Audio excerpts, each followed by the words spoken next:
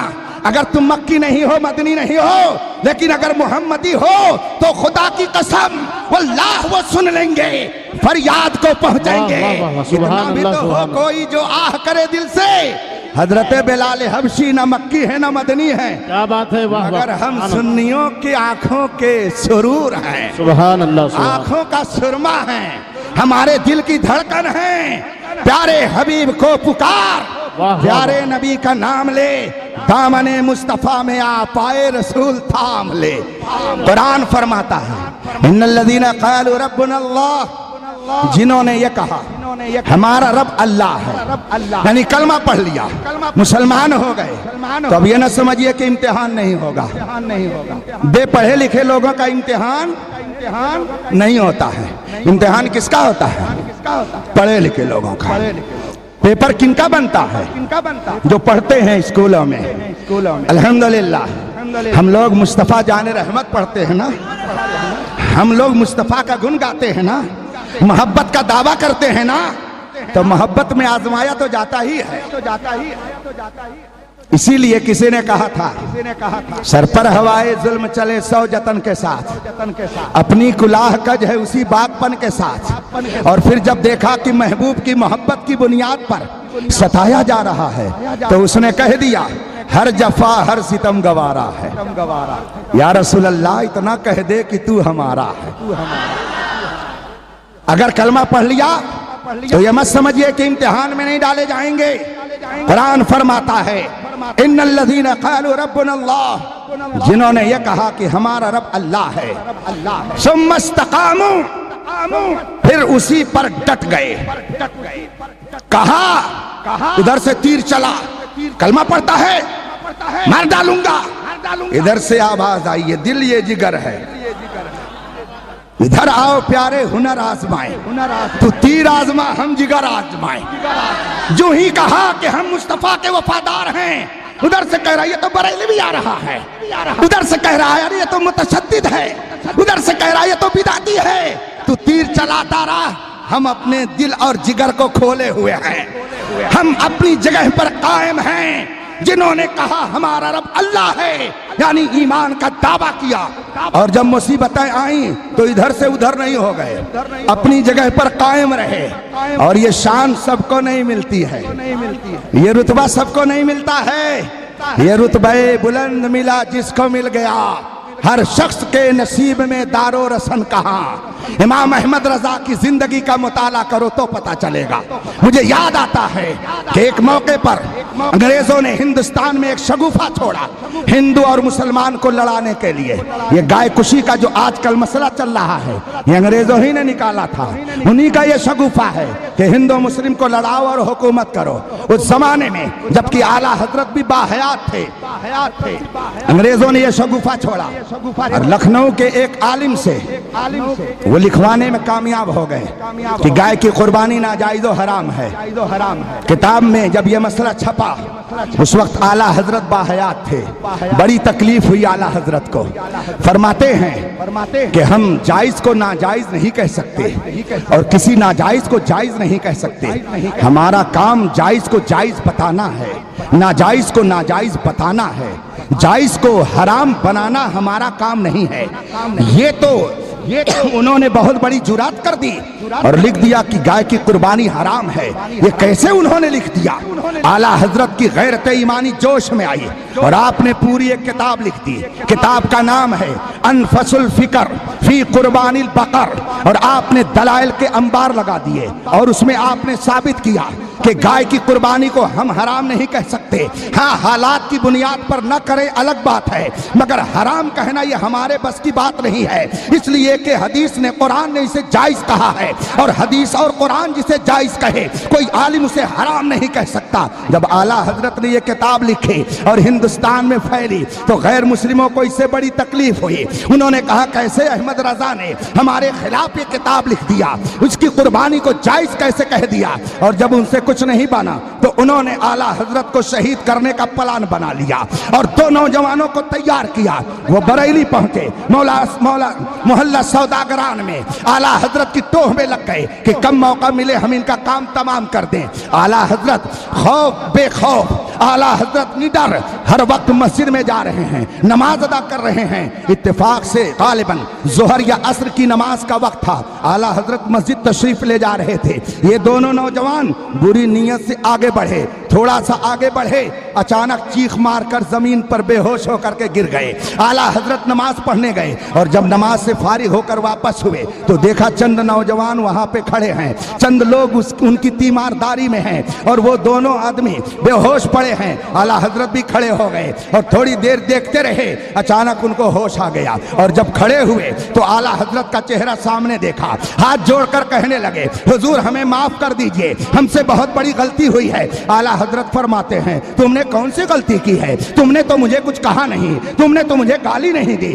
تم نے مجھے کوئی تکلیف نہیں پہنچائی، آخر تم مجھ سے معافی کیوں مانگتے ہو؟ مگر وہ دونوں نوجوان ہاتھ جوڑ کر کے کہہ رہے ہیں حضور پہلے معاف کر دیجئے پھر ہم اصل واقعہ بتائیں گے۔ اعلیٰ حضرت فرماتے ہیں چلو میں نے معاف کیا، بات تو بتاؤ کیا ہے؟ اب ان دونوں نے پورا ماجرا سنایا اور کہنے لگے ہم کو لوگوں نے بھیجا تھا آپ کا کام تمام کرنے کے لیے، آپ کو شہید کرنے کے لیے، لیکن جو ہی ہم نیت بد سے آگے بڑھے، ہم نے چاہا کہ اپنا کام تمام کریں، ہم نے دیکھا کہ ایک شیر آپ کے داہنے طرف سے ہم پر حملہ آور ہوا اور دوسرا شیر آپ کے بائیں طرف سے ہم پر حملہ کر رہا ہے۔ ہم نے جب یہ منظر دیکھا تو ہم بے ہوش ہو کر کے گر پڑے، آگے کیا ہوا ہم نہیں جانتے ہیں۔ ہم جیسے لوگ ہوتے تو کہتے واہ آج میری کرامت ظاہر ہو گئی، لوگوں پر میری ولایت ثابت ہو گئی، مگر امام احمد رضا فرماتے ہیں سنو میں رسول پاک کے دین کی حمایت کرتا ہوں تو رسول پاک بھی میری مدد کرتے ہیں۔ یہ داہنے طرف جو تم نے شیر دیکھا یہ کوئی اور نہیں، یہ میرے مصطفیٰ کی مدد تھی، اور بائیں طرف جو تم نے دیکھا یہ میرے غوث اعظم کی مدد تھی۔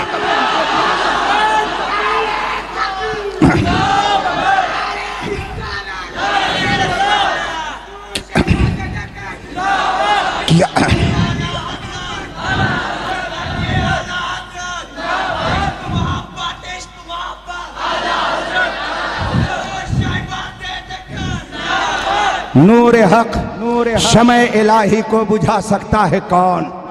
جس کا حامی ہو خدا اس کو مٹا سکتا ہے کون؟ اگر آپ نے کلمہ پڑھ لیا، مصطفیٰ کے وفادار بن گئے تو پریشانیاں جھیلنی ہیں، مصیبتیں آئیں گی، گالیاں سنیں گے، دشمنوں کی ایذا پہنچے گی، لیکن ان حالات میں استقامت اگر حاصل ہو گئی تو قرآن فرماتا ہے ان الذین قالوا ربنا اللہ، جنہوں نے یہ کہا ہمارا رب اللہ ہے، اور جب مصیبتیں آئیں پریشانیاں آئیں تو ثم استقاموا، اپنی جگہ پر اٹل کھڑے رہے، ادھر سے ادھر نہ ہوئے۔ ہم اعلیٰ حضرت کو دیکھتے ہیں، نہ جانے کتنے مولانا ادھر سے ادھر ہو گئے، نہ جانے کتنے لوگ ہوا میں بہ گئے، مگر امام احمد رضا کھڑے تھے تو کھڑے رہ گئے، اور الحمدللہ جب اپنے جگہ پر وہ کھڑے رہے تو مصطفیٰ کی طرف سے یہ آواز دے دی گئی، لوگوں کے دل میں ڈال دی گئی، اے احمد رضا تم میرے دین کے لیے کھڑے رہے تو اب تیرا دربار ایسا ہوگا کہ جو تیرے در سے یار پھرتے ہیں در بدر یوں ہی خار پھرتے ہیں۔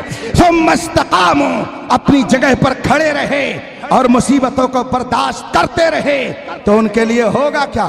یہ کسی آج کے عالم کی بشارت نہیں ہے، قرآن فرماتا ہے ثم استقاموا تتنزل علیہم الملائکہ، اپنی جگہ پر اگر ڈٹے رہے، مصیبتیں سہتے رہے تو چاہے انسانوں کی مدد آئے یا نہ آئے، سیاسی لوگ اس کے پاس آئیں یا نہ آئے، لوگ اس کی مدد میں دوڑے یا نہ دوڑے، اللہ تعالیٰ فرشتوں کے ذریعہ ان کی مدد فرمایا۔ تو فرشتے شب قدر میں بھی اترتے ہیں، اور فرشتے پکے مسلمان کے اوپر بھی اترتے ہیں، اور جو پکا مسلمان بن کے رہے گا اللہ اسے کبھی ذلیل و رسوا فرشتوں کے ذریعہ ان کی مدد کرے گا۔ یہ شب جو آپ کے ہاں شب قدر ہے، اس میں رحمت کے فرشتے اتر رہے ہیں۔ اب آپ کہیں گے کہ یہ تو ہم کو دکھ نہیں رہے ہیں، میں آپ لوگوں میں سے اگر کسی کو دکھ رہے ہو تو ضرور ہم کو بتا دیجئے، ہم بھی ذرا ان کا دامن تھام لیں۔ کسی کو دکھے، جب سے پیدا ہوئے ہم لوگ حدیث شریف سن رہے ہیں، سنا رہے ہیں کہ فرشتے اترتے ہیں، شب قدر میں اللہ کی رحمت، اللہ کے فرشتے اترتے ہیں، مگر آج تک نہیں دیکھ پائے۔ آپ لوگوں میں سے کسی نے دیکھا ہے؟ نہیں۔ ایک حدیث شریف ہے، نیند تو نہیں آ رہی ہے، تھوڑی گفتگو اور کروں؟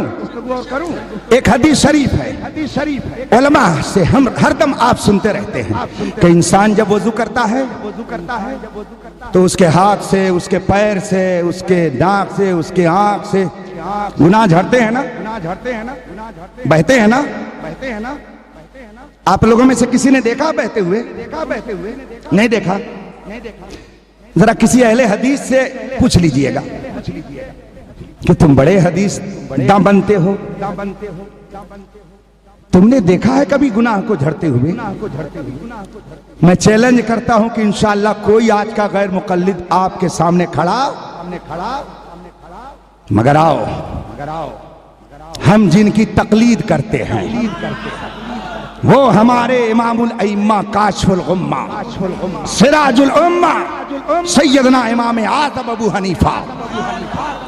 کوئی غیر مقلد آج تک مجھے ہند اور بیرون ہند نہ ملا جس نے یہ کہا ہو کہ میں نے گناہ کو جھڑتے ہوئے، بہتے ہوئے دیکھا ہے۔ مگر میرے امام اعظم کی شان کیا ہے؟ کوفہ کی مسجد سے باہر تشریف لے جا رہے تھے، ایک نوجوان وضو کر کے آ رہا تھا، امام اعظم نے اسے بلایا اور فرمایا اے نوجوان تو اپنے ماں کی نافرمانی سے توبہ کر لے، اپنے ماں کی نافرمانی سے توبہ کر۔ وہ نوجوان اچنبے میں پڑ گیا، کہتا ہے اے امام اعظم میں نے ماں کی نافرمانی تو گھر کے اندر کی، آپ کو کیسے پتا چل گیا کہ میں نے ماں کی نافرمانی کی ہے؟ میرے امام اعظم فرماتے ہیں، حدیث ہے، میرے آقا نے فرمایا ہے کہ آدمی جب وضو کرتا ہے تو گناہ جھڑتے ہیں۔ میں نے جب دیکھا تیرے وضو کا پانی جو بہ رہا تھا اس پر جب میری نظر پڑی تو میں نے دیکھا کہ اس میں جو گناہ تیرا جھڑ کر کے بہا ہے وہ کوئی اور گناہ نہیں ہے، ماں کی نافرمانی کا گناہ ہے۔ جب امام اعظم کی نظر ایسی ہے تو بتاؤ میرے رسول اعظم کی نظر کیسی ہوگی؟ کتنے بے وقوف ہیں وہ لوگ جو کہتے ہیں رسول ہماری طرح ہیں۔ تیرا تھوک ایسا کہ اگر تو روح افزا شربت میں تھوک کر کے اپنی بیوی کو دے کہ لو پی لو، میرا لعاب مبارک ہے، وہ رفیق حیات جو دن رات تمہارے ساتھ رہتی ہے، اگر اس نے دیکھ لیا کہ میاں نے شربت روح افزا میں تھوک کر کے مجھے پلانا چاہا ہے، اگر شریف بیوی ہوگی تو منہ پر تھوک دے گی، لیکن اس شربت کو پینا گوارا، کہے گی تو کیسا بدتمیز ہے، تھوک کر کے مجھے شربت پلاتا ہے۔ کہیں ایسا تو نہیں کہ امیر معاویہ کی شان میں گستاخی کرتے کرتے ادھر چلا گیا، کہیں ایسا تو نہیں رافضی ہو گیا، کہیں ایسا تو نہیں کہ شیعوں کے صف پہ چلا گیا؟ میں تو تجھے سنی سمجھتا تھا، یہ تھوک کر کے تو نے کیوں دیا؟ آخ منہ پہ تھوک دے گی مگر اس شربت کو پینا گوارا نہ کرے گی۔ یہ ہمارے اور آپ کے تھوک کا حال ہے، اور میرے مصطفیٰ کے تھوک کا کیا عالم تھا، سبحان اللہ۔ ایک صحابی رسول ہیں، نبی کی بارگاہ میں پہنچتے ہیں، عرض کرتے ہیں یا رسول اللہ دشمن نے تیر مار دیا ہے، آنکھ کا ڈھیلا باہر آ گیا ہے، کریں تو کیا کریں؟ آقا نے یہ نہیں فرمایا جاؤ کسی آئی ہاسپٹل میں، جاؤ کسی حکیم کے پاس، جاؤ کسی ڈاکٹر کے پاس، جاؤ کہیں مرہم لگاؤ۔ میرے آقا فرماتے آؤ قریب آؤ۔ صحابی قریب گئے، رسول پاک نے اپنا لعاب مبارک نکالا، آنکھ میں لگایا، ڈھیلا سیٹ کر دیا۔ صحابی فرماتے ہیں پہلے سے زیادہ روشنی آ گئی۔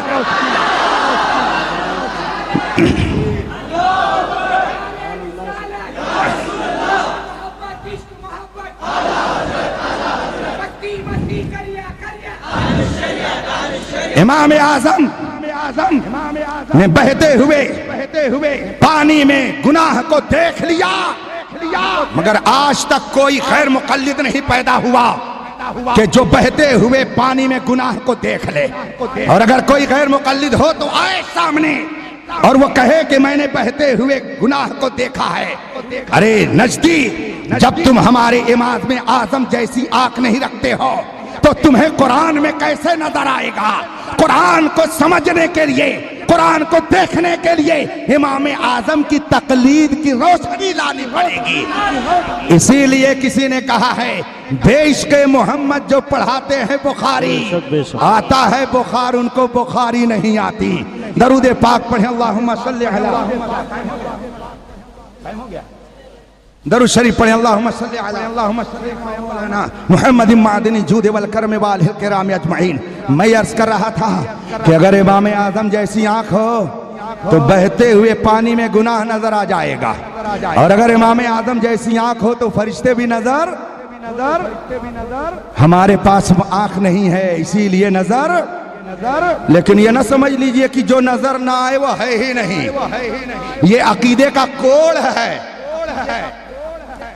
آپ نے کلپ سنی ہوگی، ایک کوئی غیر مقلد بہت تنتنے سے تقریر کر رہا ہے، کہتا ہے یہ سنی کہتا ہے کہ حضور اپنی قبر میں زندہ ہیں، حضور زندہ ہیں۔ ارے بتاؤ کہاں زندہ ہیں، ذرا میں بھی دیکھ لیتا، اگر زندہ ہوتے تو ضرور دکھتے، بتا دو کہاں ہیں۔ ارے ظالم، تو نے سمجھا نہیں نبی کی زندگی کو۔ سن، جنات نہ جانے کتنے زندہ ہیں مگر تجھ پر پیشاب کرنے کے لیے بھی تیار رہے۔ زندہ ہیں کہ نہیں زندہ ہیں؟ اچھا زندہ ہیں تو کس کو نظر آئے ہیں ذرا بتا دیجئے۔ ارے جب جناتوں کو نہیں دیکھ پاؤ گے تو فرشتوں کو کیا دیکھ پاؤ گے؟ تو کسی کے زندہ رہنے کے لیے اس کا دکھنا کوئی ضروری نہیں ہے۔ بے شمار چیزیں ہیں جو زندہ ہیں مگر انسان کو نہیں دکھتی ہیں۔ معاذ اللہ معاذ اللہ، بات آ گئی ہے تو عرض کرتا ہوں خدا زندہ ہے۔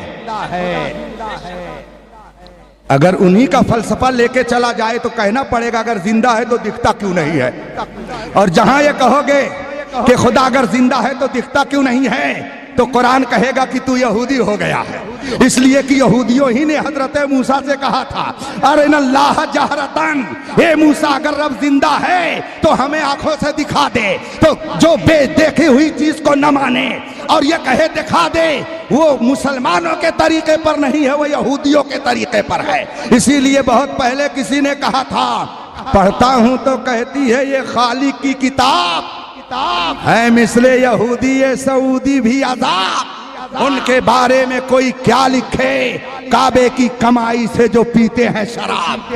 اس لیے جو یہ کہے کہ اگر نبی زندہ ہیں تو نظر کیوں نہیں آتے، تو ان سے کہو خدا زندہ ہے تو نظر کیوں نہیں آتا، فرشتے زندہ ہیں تو نظر کیوں نہیں آتے، جنات زندہ ہیں تو نظر کیوں نہیں آتے۔ ارے سن، میرے نبی زندہ ہیں لیکن امی لقبی جو ہیں پڑھائے نہیں جاتے، ابو جہل کو دیدار کرائے نہیں جاتے۔ اللہ کے فرشتے اتر رہے ہیں، ہمارا اس پر یقین ہے۔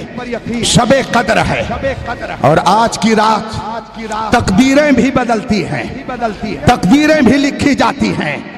اگر کسی کے مقدر میں جہنم ہے تو میرے آقا نے کیا فرمایا؟ رمضان کے 10 آخری کے دن نجات من النار، نجات من النینان، یہ جہنم سے نجات کے پروانے کے دن ہیں۔ رو کر کے رب کی بارگاہ میں دو چند آنسو گرا لینا، ہو سکتا ہے کہ جہنم کے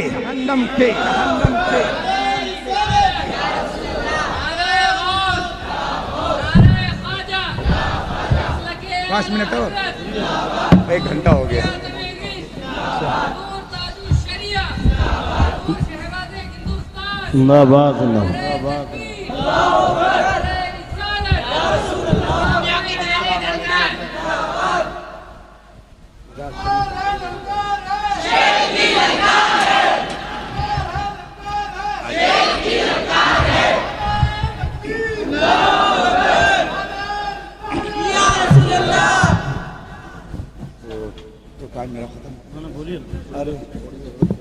اچھا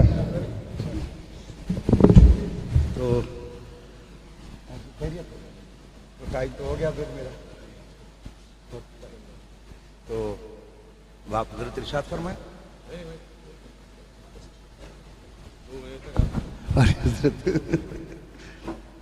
درود شریف پڑھیں، اللہم صلی علی سیدنا و مولانا محمد معدن الجود والکرم والہ الکرام اجمعین۔ حضرات، یہ میرے لیے بھی بڑی سعادت کی بات ہے کہ میں ہندوستان کی ایک عظیم شخصیت کے پہلو میں بیٹھ کر آپ کے درمیان کچھ عرض کرنے کی سعادت پا رہا ہوں۔ سبحان حضور شہباز دکن کا اب مجھے زیادہ یہ احساس ہو رہا ہے کہ آپ پر بہت احسان ہے، ورنہ حلوہ اور گوبر میں امتیاز نہیں کر پاتے، طہارت و نجاست میں فرق نہیں کر پاتے۔ جس طریقے سے ہم کہتے ہیں نہ جانے سنیت پہ کیسی کیسی آفتیں آتی، امام احمد رضا خان کا اگر پہرا نہیں ہوتا تو آپ بھی کہیے نہ جانے کیسی کیسی مصیبت ہم لوگوں پر آتی اگر شہباز دکن کا یہاں پہرا نہیں ہوتا۔ یہ شہباز دکن کے اخلاص اور ان کی محنت کا نتیجہ ہے کہ آج یہ گلشن بنا ہوا ہے، اور میں یہ کہہ سکتا ہوں شہر سے دور اس جگہ انہوں نے جنگل میں گویا منگل کر دیا اور یہ بتا دیا کہ ذرا نم ہو تو یہ مٹی بڑی زرخیز ہے ساقی۔ اگر محنت اور کوشش کی جائے، اللہ و رسول کے سہارے قدم آگے بڑھایا جائے، تو میرے آقا نے فرمایا ہے کہ رب ارشاد فرماتا ہے کہ اگر میرا بندہ ایک بالشت میری طرف آتا ہے تو میری رحمت ایک ہاتھ بڑھ کر کے اس کا استقبال کرتی ہے، اور ایک بالشت نہیں، اگر ایک ہاتھ کوئی آگے بڑھتا ہے رب کی طرف سے تو رب قدیر اپنے کرم سے اپنی رحمت کو اس کی طرف دوڑاتے ہوئے بھیج دیتا ہے۔ یہ آج کی رات وہ رحمتوں کی رات ہے کہ اگر بندے نے اخلاص کے ساتھ دعا کی تو رب اس کی دعا کو رد نہیں فرماتا ہے۔ اللہ تعالیٰ شب قدر کی برکتوں سے ہم سب کو مالا مال فرمائے۔ مجھے حکم ہوا تھا کہ شب قدر کے حوالے سے کچھ عرض کرنا ہے، وہ میں نے عرض کر دیا، اور دوسری بات اور فرمائی گئی تھی کہ نماز کے حوالے سے بھی کچھ باتیں ہونی چاہیے۔ اب میں اس کے حوالے سے بھی کچھ آپ کے سامنے عرض کرنے کی کوشش کروں گا۔ درود شریف پڑھیں، اللہم صلی علی سیدنا و مولانا محمد معدن الجود والکرم وآلہ الکرام اجمعین۔ قرآن ارشاد فرماتا ہے یا ایھا الناس اعبدوا ربکم، اے لوگو اپنے رب کی عبادت کرو، الذی خلقکم والذین من قبلکم، جس نے تمہیں بھی پیدا کیا اور تم سے پہلے تمہارے باپ دادا کو بھی پیدا کیا، کیوں عبادت کرو؟ لعلکم تتقون، تاکہ تمہارے دل میں تقوی آ جائے۔ آخر اللہ نے بندوں پر عبادت کیوں فرض کی؟ کیوں اس نے کہا کہ میری عبادت کرو؟ کیوں اس نے فرمایا کہ روزے رکھو، نماز ادا کرو، حج کرو، زکات دو، وقت آئے تو جہاد میں شرکت کرو؟ آخر اس نے اپنی عبادت کا حکم کیوں دیا؟ میں نے کتابوں میں اس کو تلاشنے کی کوشش کی تو ملک العلماء علامہ سعود کاشانی رحمت اللہ تعالی علیہ، جن کی بڑی مائناس کتاب ہے جس کا نام ہے بدائع الصنائع، اس میں وہ بڑی پیاری بات فرماتے ہیں، ارشاد فرماتے ہیں کہ رب نے بندوں کے لیے جو عبادت رکھی ہے اور بندوں کو جو اپنی عبادت کا حکم دیا ہے، اس میں 3 حکمتیں ہیں۔ میں انہی تینوں حکمتوں کو مختصر انداز میں بتا کر اپنی گفتگو ختم کروں گا۔ پہلی حکمت سنیے جو علامہ کاشانی نے اپنی کتاب میں تحریر فرمائی ہے۔ وہ فرماتے ہیں کہ جب بندے نے کہا لا الہ الا اللہ محمد الرسول اللہ، اللہ ایک ہے، اس کے علاوہ کوئی دوسرا عبادت کے قابل نہیں، تو صرف کہنے سے کام بنتے ہو وفادار، وفا کر کے دکھاؤ۔ صرف کہنے سے کام نہیں چلتا ہے کہ ہم شہباز تکن سے بڑی محبت کرتے ہیں، صرف کہنے سے کام نہیں چلتا ہے کہ ہم اعلیٰ حضرت کے مسلک پر ہیں، وقت آنے پر دکھانا ہوگا کہ ہم کیسے مسلک اعلیٰ حضرت پر ہیں۔ بنتے ہو وفادار، وفا کر کے دکھاؤ۔ کہنے کی وفا اور ہے، کرنے کی وفا دونوں میں فرق ہے۔ تو جب آپ نے کہہ دیا کہ اے اللہ تو ہمارا معبود ہے، ہم تیرے بندے ہیں، ہم تیرے عابد ہیں، تو ہمارا معبود ہے، ہم تیری عبادت کرتے ہیں، تو جب یہ کہہ دیا تو اللہ تعالیٰ نے فرمایا ٹھیک ہے، اگر تو نے میرے معبود ہونے کا دعویٰ کیا ہے تو اب اس بندگی کا اظہار ہونا چاہیے، اور بندگی کا اظہار یوں ہوگا کہ تم میری بارگاہ میں آ کر اپنی پیشانی کو جھکا، تب پتا چلے گا کہ واقعی تو میرا وفادار بندہ ہے۔ اور اس اظہار کو ذرا دیکھیے کس شان سے پیش کیا گیا ہے۔ صبح کی نماز ہے، سورج نکلنے سے پہلے فجر کی نماز کا حکم دیا گیا۔ کبھی آپ نے غور کیا کہ آخر سورج نکلنے سے پہلے ہی کیوں فجر رکھی گئی، سورج نکلنے کے بعد کیوں نہیں رکھی گئی؟ تاکہ ہماری نیند نہ خراب ہوتی، نیند نہ برباد ہوتی، اٹھتے اسی وقت نماز پڑھتے، ناشتہ کرتے آفس چلے جاتے۔ آخر یہ آدھا گھنٹہ پہلے سورج نکلنے سے قبل آخر فجر کی نماز کو کیوں ہم پر فرض کر دیا گیا؟ اگر آپ عالم تصور میں جائیں اور اس کی مصلحتوں کو تلاشیں تو بہت ساری حکمتیں ملیں گی، مگر ایک مفسر نے حکمت بیان کرتے ہوئے ایک مقام پر ارشاد فرمایا سن اے بندے، اس نے تمہارے اوپر سورج نکلنے سے پہلے اس لیے فجر کی نماز فرض کر دی کہ وہ جانتا ہے کہ میرے بندے 2 طرح کے ہیں، ایک وہ ہیں کہ جو میری عبادت کا دعویٰ کرتے ہیں، اور دوسرے وہ ہیں کہ جو میرے بنائے ہوئے سورج کی عبادت کرتے ہیں۔ اللہ یہ جانتا ہے کہ جب ابھی سورج نکلے گا تو میرے بھٹکے ہوئے بندے سورج کی پیروی کریں گے، سورج کی پرستش کریں گے، سورج کی عبادت میں لگ جائیں گے۔ اب اس نے چاہا کہ بے وفا اور وفادار میں امتیاز ہو جائے، اب اس نے یہ چاہا کہ رب کا وفادار کون ہے، رب کا غدار کون ہے، اس لیے اس نے حکم دیا اے میرے وفادار بندو، یہ سورج کی پرستش کرنے والے ابھی سورج نکلنے کے بعد سورج کی پوجا کریں گے، تم سورج نکلنے سے پہلے اللہ اکبر کی صدا لگا کر کے خدا کی کبریائی کا اعلان کرو، تاکہ پتہ چل جائے کہ وفادار کون ہے اور بے وفا کون ہے۔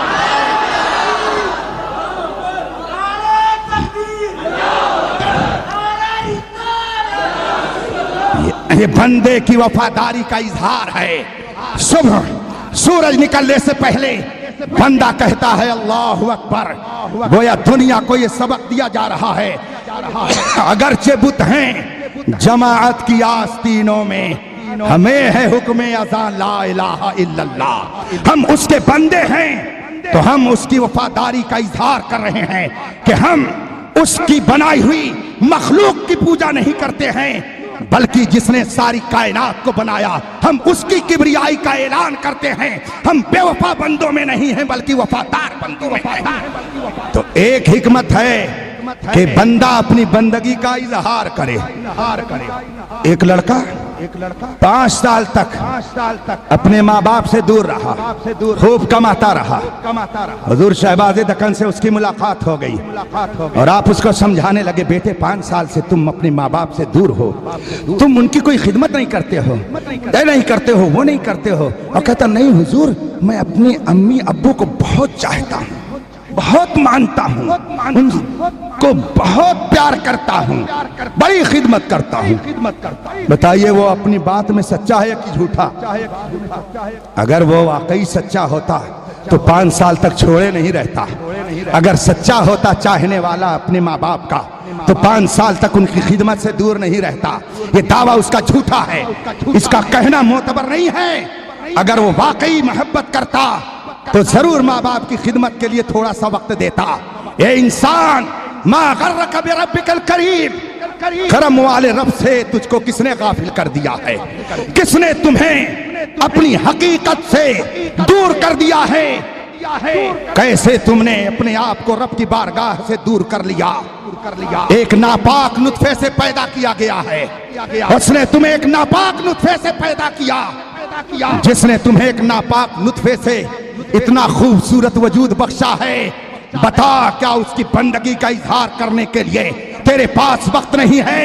وہ رب قدیر ہے، تم کو اس نے بے شمار نعمتیں دی، اگر وہ چاہے تو ساری نعمتیں دم میں چھین لے، مگر اس کا کرم ہے، ہر دن تمہیں وہ نیکیوں سے، ہر دن تمہیں نئی نئی نعمتوں سے نوازتا ہے، مگر تم ہو کہ اس کی بارگاہ سے غافل ہو۔ ما غرک بربک الکریم، کرم والے رب سے تم کو کس نے غفلت میں ڈال دیا ہے؟ قرآن ارشاد فرماتا ہے، اے انسان اپنے نطفے کو تو دیکھ، تو ایک ناپاک نطفے سے بنا ہے، رب نے تجھے ایک ناپاک قطرے سے بنایا، تیری حقیقت ایک ناپاک قطرہ ہے، جس نے تجھے اتنا خوبصورت بنایا اس کو تم نے بھلا دیا۔ ما غرک بربک الکریم، اگر تو بندہ ہے تو بندگی کا اظہار کر۔ عبادت کا حکم دینے میں یہ پہلی حکمت ہے، اس کو کھولتے چلے جائیے، حکمت کے دروازے کھلتے چلے جائیں گے۔ اور دوسری حکمت سن لیجئے، اگر آپ کے اوپر کسی نے احسان کیا ہے تو اگر آپ اس کا احسان نہ مانے تو کہلائیں گے نمک حرام، اور اگر احسان مانے تو کہے جائیں گے نمک حلال۔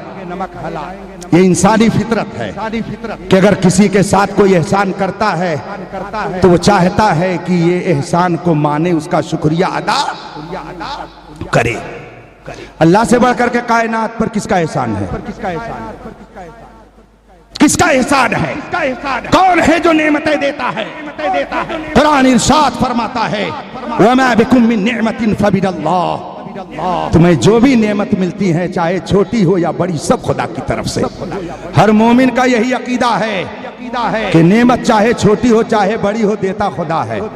یہ اور بات ہے کہ ہم اسی پر اسٹاپ نہیں کر دیتے ہیں، دیتا خدا ہے، اس پر ہمارا ایمان ہے، اور دلاتے مصطفیٰ ہیں، اس پر بھی ہمارا ایمان ہے۔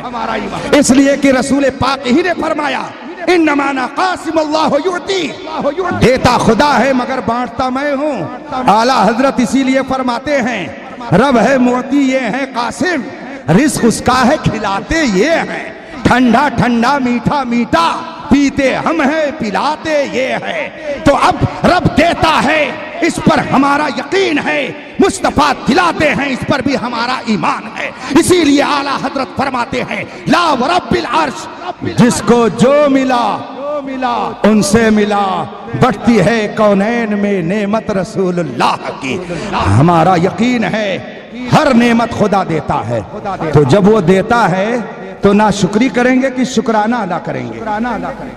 قرآن ارشاد فرماتا ہے، لئن شکرتم لازیدنکم، اگر تم شکر ادا کرو گے تو میں اور بڑھاؤں گا، اگر شکر ادا کرو گے تو اور بڑھاؤں گا۔ آپ نے علماء کی زبان سے تو تقریر یہ سن ہی لیا ہوگا، پہلے زمانے کے ایک پیغمبر کی امت کا حال آپ نے اس کو تقریروں میں سن لیا ہوگا۔ میاں بیوی تھے، رب کی بارگاہ میں دعا کرتے ہیں کہ مولا ہمارے حال کو صحیح فرما دے۔ اس زمانے کے نبی کے پاس رب کی طرف سے پیغام آتا ہے، اے میرے پیغمبر جا کر کے ان دونوں کو یہ خوشخبری سنا دو کہ رب نے تمہاری دعا یوں قبول کی کہ 40 سال تمہاری خوشحالی کے ہوں گے اور بعد کے جو 40 سال ہوں گے وہ تمہاری غربت کے ہوں گے۔ جب ان دونوں تک یہ خوشخبری پہنچی نبی کی طرف سے، وہ دونوں خوش ہو گئے۔ نبی خوشخبری دے کر کے اپنی جگہ تشریف لے گئے۔ شوہر نے بیوی سے کہا نبی کا ہم کو پیغام ملا ہے، نبی کی طرف سے خوشخبری ہم کو ملی ہے اور انہیں خدا کی طرف سے پیغام دیا گیا تھا، یہ غلط نہیں ہو سکتا ہے۔ 40 سال تو ہمارے اب غریبی کے آ نہیں سکتے ہیں، ایسا کرو اب تنہا نہ کھایا جائے، خود بھی کھاؤ سب کو کھلاؤ۔ آج جو دیگ چڑھے گی وہ تنہا گھر والوں کے نہیں رہی بلکہ پوری آبادی والوں کے لیے چڑھے گی۔ چنانچہ شوہر کے حکم کے مطابق بیوی نے کھانا تیار کرنا شروع کر دیا اور پورے محلے والوں کی دعوت کر دی گئی اور لوگ کھانے پر آ کر کے کھانا کھا کے جاتے رہے۔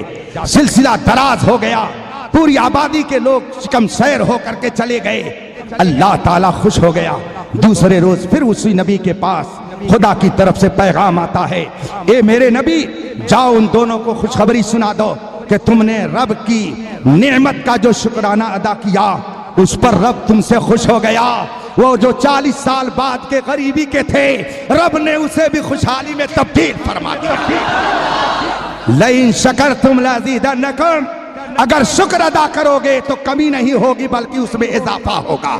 ہماری اور آپ کی ماں، پوری کائنات کے مومنوں کی ماں حضرت عائشہ رضی اللہ تعالی عنہ فرماتی ہیں کہ رسول پاک کے پاس کہیں سے گوشت آیا، میرے آقا نے میرے گھر میں لا کر اسے رکھ دیا اور میں نے اسے تھوڑا سا گھر میں اپنے لیے رکھا اور بقیہ محلے میں تقسیم کر دیا۔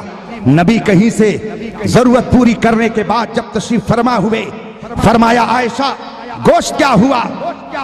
حضرت عائشہ رضی اللہ تعالیٰ عنہ فرماتی ہیں یا رسول اللہ سب ختم ہو گیا، یہ تھوڑا سا باقی ہے۔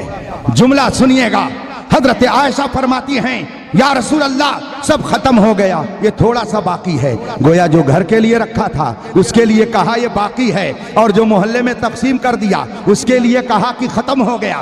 حضرت عائشہ نے جب یہ جواب دیا میرے آقا ارشاد فرماتے ہیں اے عائشہ یہ الٹا جملہ کیسے بول رہی ہو، یہ کیوں کہہ رہی ہو کہ سب ختم ہو گیا یہ تھوڑا سا باقی ہے؟ ارے یوں کہو کہ یہ تھوڑا سا جو اپنے پاس ہے یہی ختم ہو جائے گا اور جو تم نے بانٹ دیا ہے وہی باقی رہنے والا ہے۔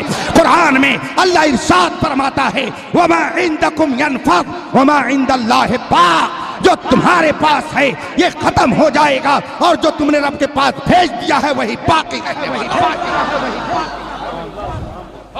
اگر اللہ نے نعمت دی ہے تو بتائیے اس کا شکر ادا کرنا چاہیے کہ نہیں؟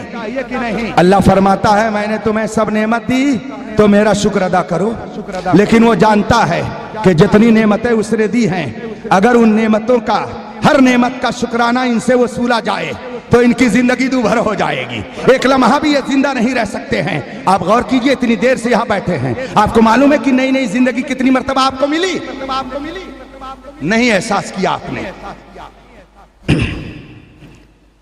یہ ناک کے دو سوراخ ہیں، ایک سوراخ سے سانس اندر کی طرف لی جاتی ہے اور ایک سوراخ سے سانس باہر آتی ہے۔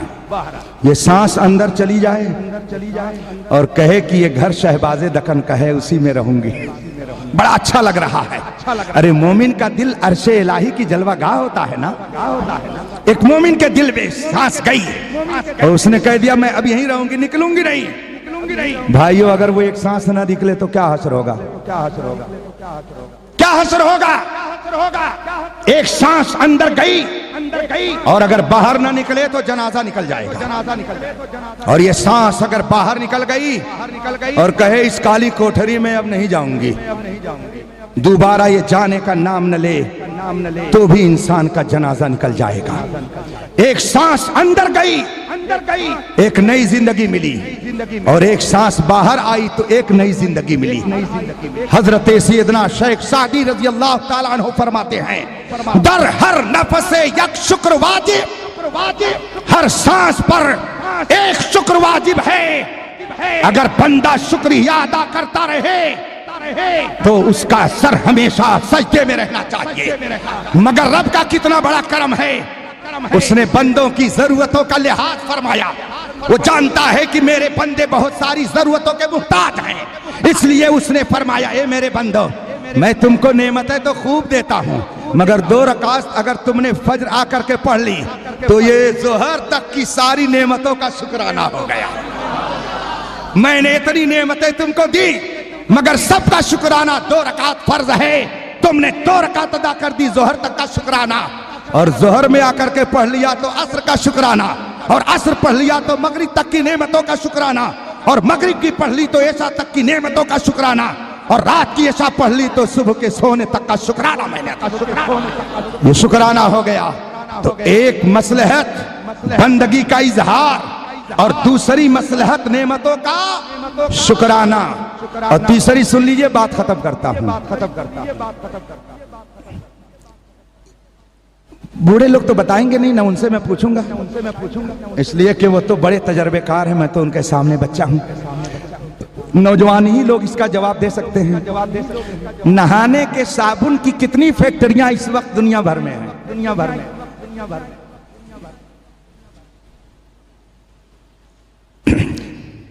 جنرل نالج میں اس کو بھی رکھ لیجئے گا, اور کبھی فون کر کے بتا دیجئے گا اختر حسین قادری کو. ہزاروں فیکٹریاں جسم کی صفائی کے لیے صابن تیار کر رہی ہیں. پوری دنیا کے اندر جسم کی صفائی کے لیے نہ جانے کتنے نظام بنائے جا رہے ہیں. مجھے بتائیے, کیا صرف جسم ہی گندا ہوتا ہے, روح نہیں گندی ہوتی ہے؟ روح نہیں گندی ہوتی ہے. فی قلوبہم مرض فزادہم اللہ مرضا, منافقوں کے دل میں مرض ہے, اور جو نبی کی عظمت کا پرچم بلند ہو رہا ہے, ان منافقوں کے مرض میں اور بھی زیادہ اضافہ ہو رہا ہے. تو جیسے جسم گندا ہوتا ہے, انسان کی روح بھی گندی ہوتی ہے. جب روح گندی ہوتی ہے تو نبی کی شان میں گستاخی نکلتی ہے. جب انسان کی روح گندی ہوتی ہے تو صحابہ پہ تبرہ کیا جاتا ہے. جب انسان کی روح گندی ہوتی ہے تو اہل بیت کی عداوت کے کانٹے بچھائے جاتے ہیں. جب انسان کی روح گندی ہوتی ہے تو اولیاء کی شان میں گستاخیاں کی جاتی ہیں. جب انسان کی روح گندی ہوتی ہے تو مجدد اعظم پر تبرہ کا علم بلند کیا جاتا ہے. جب انسان کی روح گندی ہوتی ہے تو علماء حق پر کیچڑ اچھالا جاتا ہے. جیسے انسان کا جسم گندا ہوتا ہے, انسان کی روح بھی گندی ہوتی ہے. یاد رکھیے گا, ایسا نہیں ہے کہ جتنے منافقین زمانہ تھے سب کو بلڈ پریشر کا مرض تھا. فی قلوبہم مرض, ان کے دلوں میں مرض ہے. یہ مرض وہ نہیں تھا جو ہارٹ اٹیک کا تھا, یا ان کے بلڈ پریشر ان کے جسم پر مسلط تھے. یہ مرض کیا تھا؟ ان کی روح گندی تھی. جسم کی گندگی کے لیے ہزاروں فیکٹریاں, ہزاروں صابن. روح کی گندگی کو دور کرنے کے لیے کون سی فیکٹری ہے؟ روح کی گندگی کو دور کرنے کے لیے کون سا صابن؟ پوری دنیا کو اے سنیوں چیلنج کر دیجئے, پوری دنیا کو بتائیے کہ تمہارے پاس جسم کی گندگی کو دور کرنے کے لیے تو صابن ہے, مگر روح کی گندگی کو دور کرنے کے لیے صرف رب نے وہ عظیم فیکٹری اگر کہیں لگائی ہے تو میرے مصطفیٰ کا دربار ہے, رسول پاک کی بارگاہ ہے, مصطفیٰ جان رحمت کا دربار ہے. یہی وہ فیکٹری ہے کہ جہاں پر جسم کی گندگی بھی دور ہوتی ہے اور روح کی گندگی کو بھی دور کر دیا جاتا ہے. یہ روح کی گندگی دور کیسے ہوتی ہے؟ مصطفیٰ کا غلام بن کر. عبادت میں ایک حکمت یہ بھی ہے کہ اگر انسان کا جسم گندا ہوتا رہے اور وہ صابن سے نہ دھلے تو بتائیے گندگی بڑھے گی کہ ختم ہوگی؟ بڑھے گی۔ مکینک ہوتے ہیں نا، مکینک، اگر کوئی صاحب ہوں گے تو معاف کیجئے گا، وہ جب گھر سے چلتے ہیں تو اچھا کپڑا پہن کر کے، اور اپنے جب سینٹر پر پہنچتے ہیں تو وہ کپڑا اتار دیتے ہیں، وہاں دوسرا کپڑا پہن لیتے ہیں جو گندا ہی ہوتا ہے، 4 6 10 روز کے بعد پھر اس کو صاف کرتے ہیں، وہ گندا ہوتا رہتا ہے، گندا ہوتا رہتا ہے۔ تو اگر گندگی لگتی رہے اور اس کی صفائی نہ کی جائے تو وہ اتنا گندا ہو جائے گا کہ اس کپڑے کے ساتھ کسی شریف ماحول میں کوئی بیٹھنا پسند نہیں کرے گا۔ اسی طریقے سے اگر روح گندی ہو جاتی ہے تو آدمی پھر پاکیزہ ماحول میں بیٹھنا پسند، اسے مسجد نہیں اچھی لگتی ہے، اسے سنیما گھر اچھا لگتا ہے، اسے مسجد نہیں اچھی لگتی ہے، اسے قہوہ خانہ اچھا لگتا ہے، اسے مسجد نہیں اچھی لگتی ہے، اسے شراب گتی اچھی لگتی ہے، اسے مسجد نہیں اچھی لگتی ہے، اسے دنیا کی تفریح گاہیں اچھی لگتی ہے۔ جب روح گندی ہو جاتی ہے تو اس کو بھی صاف کرنے کے لیے رب قدیر نے طریقہ بتایا ہے کہ اے مسلمانوں، اگر تمہارا جسم گندا ہو جائے تو اسے بھی دور کرو، اور اگر روح گندی ہو جائے تو اس کو بھی دور کرو۔ اب اس کے دور کرنے کا طریقہ کیا ہے؟ ظاہر سی بات ہے، آپ ذرا دیکھیے تو سسٹم کتنا شاندار ہے۔ ایک صابن بہت اچھا ہوتا ہے، نام نہیں لوں گا واللہ لوگ کہیں گے ایڈورٹائز کر رہا ہے، مگر اس سے کپڑا دھلیے اگر تو 2 3 مرتبہ لگا دیجئے صابن، فوراً کپڑا صاف ہو جائے گا۔ تو جو شاندار صابن ہوتا ہے اس میں کم محنت کرنی پڑی اور جلدی سے وہ صاف ہو گیا، اور کچھ صابن ایسے ہوتے ہیں جس میں زیادہ لگا کر کے کپڑے کو زیادہ محنت سے دھلنا پڑتا ہے تو ذرا دیر لگتی ہے۔ پتہ کیا چلا کہ اگر محنت کرنی پڑے گی تو ایسی صورت میں اس کا نتیجہ الگ ہوگا، کم محنت کرنی پڑے گی اس کا نتیجہ الگ ہوگا۔ رب کا کتنا بڑا کرم ہے، آپ ذرا دیکھیے، علماء کے ذریعے آپ سنیے، حدیث آپ نے سنی ہے، رسول پاک فرماتے ہیں من صام رمضان ایمانا و احتسابا غفر له ما تقدم من ذنبه۔ اے انسان، تو نے سال بھر تک اپنی روح کو گندی کر لیا ہے، سال بھر تک تم نے اپنے آپ کو گناہوں سے ملوث کر لیا ہے، سال بھر تک تو خطاؤں میں رہا۔ 1 مہینہ روزہ رکھنا بہت مشکل ہے، بڑی مشکل سے تو روزہ رہتا ہے، مگر جتنی تیری مشکل ہے ویسے ہی میرا انعام ہے۔ 1 مہینے کا روزہ رکھے گا، 11 مہینے کے تمہاری گندگی کو میں پاک کر دوں گا اور تمہارے گناہوں سے تم کو ایسا صاف کر دوں گا گویا کہ تم ابھی ماں کے پیٹ سے پیدا ہوئے ہو۔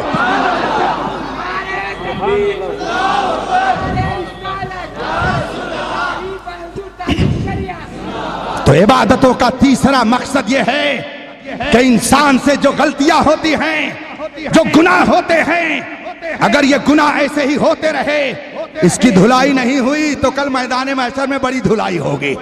اس لیے اس کو یہی دھل لو، اور چھوٹے چھوٹے گناہوں 5 وقت نماز پڑھ لو، ٹائم کم لگتا ہے تو تھوڑے تھوڑے درمیان کے گناہ معاف ہوں گے، اور 1 مہینہ روزہ رکھنے میں مشقت ہوتی ہے تو 11 مہینے کے گناہ معاف ہوں گے، اور حج بڑی مشقت سے ادا کیا جاتا ہے۔ اس لیے رسول پاک نے فرمایا کہ اگر کسی نے ایمان اور اخلاص کے ساتھ زندگی میں حج کر لیا تو اب تک جتنی غلطیاں اس کی تھیں رب کے کرم سے ساری غلطیوں کو اللہ معاف فرما دیتا ہے۔ تو یہ عبادت یہ گناہوں کا کفارہ ہے، خطاؤں کے دور کرنے کا ذریعہ ہے۔ رب قدیر ہمارے گناہوں کو معاف فرمائے، شب قدر کی برکتیں عطا فرمائے، ہمارے درجات بلند کرے، اور اپنے کرم سے اپنے محبوبوں کی محبت عطا فرمائے۔ وآخر دعوانا ان الحمدللہ رب العالمین۔ السلام۔